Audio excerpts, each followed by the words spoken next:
Hello, so today we will be checking fluids on this Kia Magnitude. So first, we'll start by popping the hood of the car. Pop the hood in there.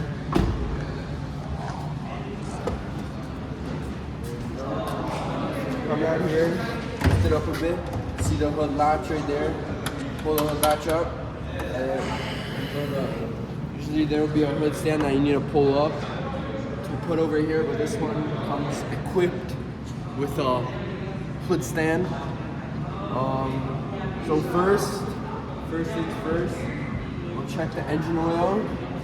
So the engine oil is very important because you need to have all of your pistons lubricated at all times, or else your motor will seize up and it will lock if you don't have enough oil in it. So grab the yellow dipstick right here, pull that bitch up, and then wipe it first. Put it in, and then pull it up again. And then as you can see, the engine oil is good. It's right on the second dot. If it was on the first dot or below, we'd have to top it up again. But it's on the second dot, so that means it's good. Your car usually has 5,000 to like 7,000 kilometers. So once you drain your oil for engine or oil change, the car will have no oil in it, so you'll need to fill up the oil. So twist off the cap right here, and then on top of the cap, it will usually say what oil you use. So this is synthetic 5W20. So then put the cap right here, just in case you forget to close it, to close this. You close the hood and it will close on this, so the hood won't close. So I'm guessing this car takes like 5 quarts of oil, roughly around there. So once you drain the oil, fill it up, and then, important, start the car. Leave the car running for like a couple minutes to flush the oil around throughout the whole engine. Then turn off the car, and that's when we'll check the dipstick again. Check the dipstick, good on oil. Alright? After I found it, close it up. Engine oil is done.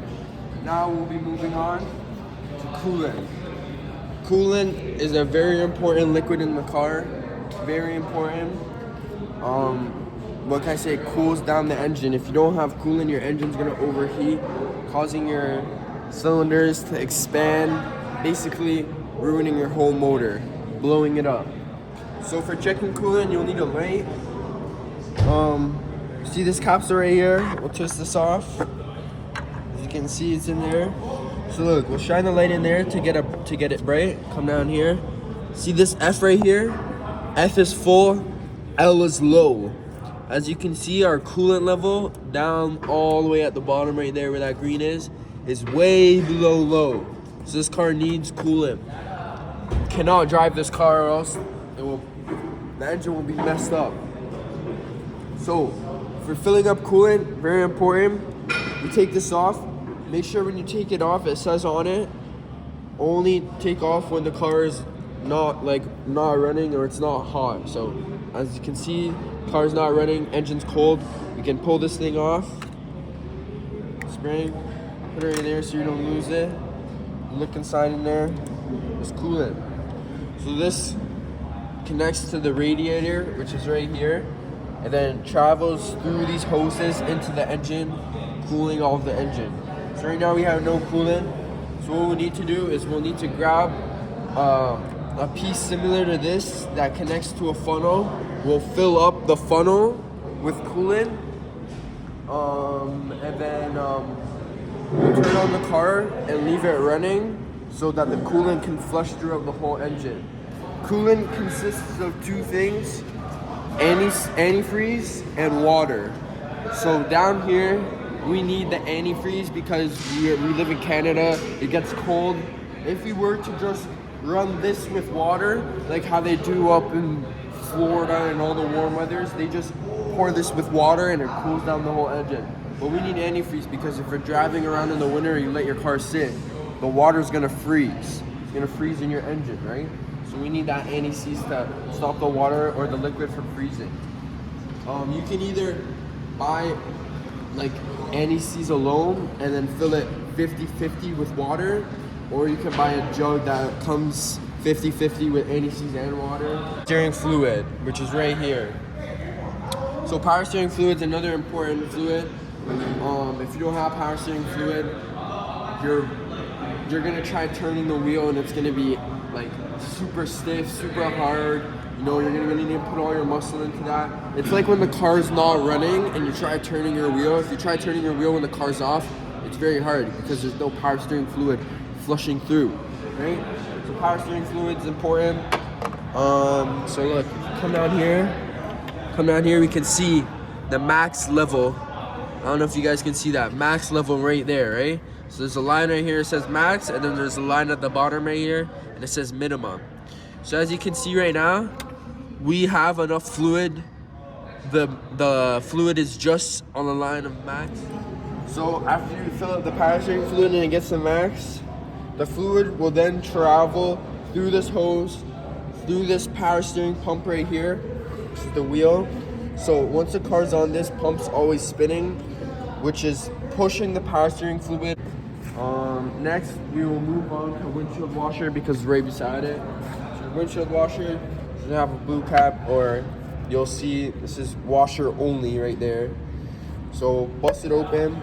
Sometimes there will be a windshield washer dipstick that comes with this, and you pull it out, and it'll be a dipstick with lines on it to tell you if you're good or not. But this one doesn't have any, so we have to check inside. So as you can maybe see inside the light, there is a max line right down there. There's a max line, and then all the way down there's a minimum line. So this windshield washer is below the minimum line, so therefore we need to fill it up. Doesn't matter which windshield washer, all windshield washers are the same. Top it up. You can put it to the max, which is what they recommend, or you can fill it up to the top. Really doesn't matter, but you need windshield washer because you need to keep your windshield clean. On to brake fluid. So brake fluid's very important. If you don't have brake fluid, you can't brake. You're not gonna have any pressure through your brake lines. So let's say you have no brake fluid, therefore you have no fluid throughout your brake lines, which means you have no pressure. So if you click on your brake pedal, it's just gonna be air. It's just gonna sink down to the floor. You won't be able to use your brakes. So let's say you just change your pads or your calipers or something. You'll need to do something called bleeding your brakes. So you'll take off your brake line, and then someone will hop into the driver's seat, press pump on the brakes, causing only brake fluid to come out of the line. If you have air, keep pumping on the brakes until only brake fluid comes out. So we'll then come over here, we'll see a master cylinder, which is this thing right here. Our master cylinder is what connects our brake pedal to our brake fluid. So we test off the brake fluid right now. Shine a light down in there. We can see this yellow fluid right here. Our brake fluid is good. Our brake fluid's on point. You can see this max line right here. It's just below the max line, which is fine. Then you see the minimum line right there. If it's below, like let's say if it's below this line or the minimum line, top it up with brake fluid, .3 or .4 usually. Top it up.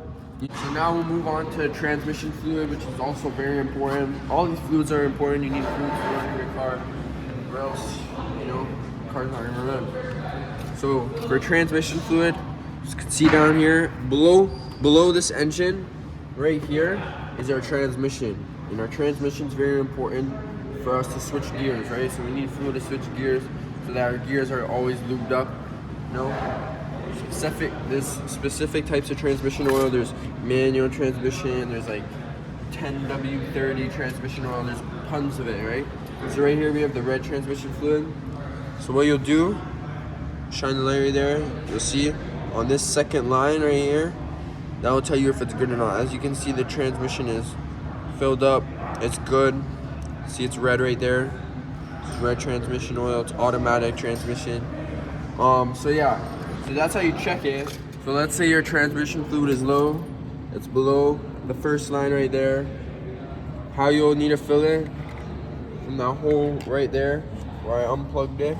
You need to grab a big funnel because you can't be spilling this stuff. Grab a big funnel. Grab like 2 liters of transmission fluid.